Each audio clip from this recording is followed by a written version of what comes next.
अङ्गं हरेः पुलकभूषणमाश्रयन्ती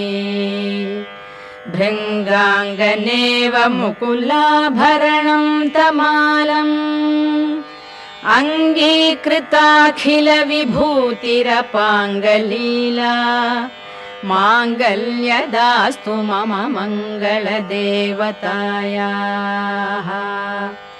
मुग्धा मुहुर्विदधती वदने मुरारेः प्रेमत्रपा प्रणिहितानि गतागतानि